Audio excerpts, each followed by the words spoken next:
was inspired by God, therefore he couldn't have made mistakes. And we want to know as Muslims that where do any of these writers say they were inspired by God? We read the Gospel of Luke. He never said, I was inspired by God. He said, I'm going to investigate, I'm going to find out, I'm going to write to you a letter about what Jesus did. None did any of them actually believe that they were inspired by God, So we're going to look at that also. And then we're going to show the definite errors and contradictions so that this belief can be removed.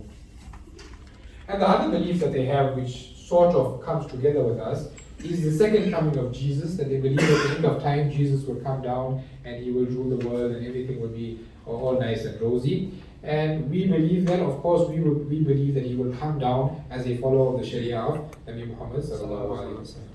Right. So those were the beliefs. I went over it quickly, but we're going to look at it again in forthcoming sessions. We need to understand what exactly is the Trinity, because I'm going to use the word Trinity now in forthcoming sessions.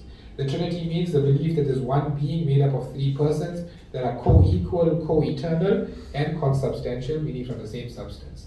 We need to know when I say incarnation, what's the incarnation? The incarnation means to be in the flesh. It means that the second person of the Trinity, the Son, came down to the world in the form of Jesus Christ in the flesh. That's the incarnation. So just understand these terms, a lot of new terms. The atonement, the fact that Jesus had to come down to die for the sins of mankind, and the others were relatively simple. So those three terms you just need to understand going forward. Now we're going to look at perhaps the most important section in this introduction to Christianity. We looked at the scriptures, we understood the Bible to an extent how it works. We looked at the beliefs of Christianity, so we have a basic idea of what Christians believe. And now we're going to look at the history and development of Christianity. And this is the most fascinating section. For us as Muslims, we want to know that Isa a.s.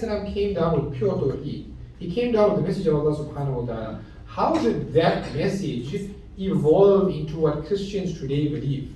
There must have been a process, there must have been certain factors, certain causes, and we're going to look at those factors and causes, and they're extremely interesting.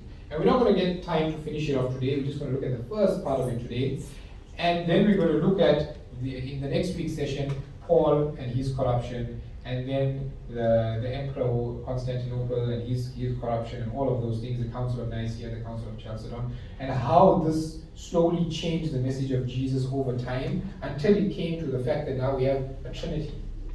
How did we get from Tawheed to the Trinity? That's something we as Muslims want to understand. So this is the largest and most important section, and all the different pieces of the puzzle will be put together. So we'll understand how the Bible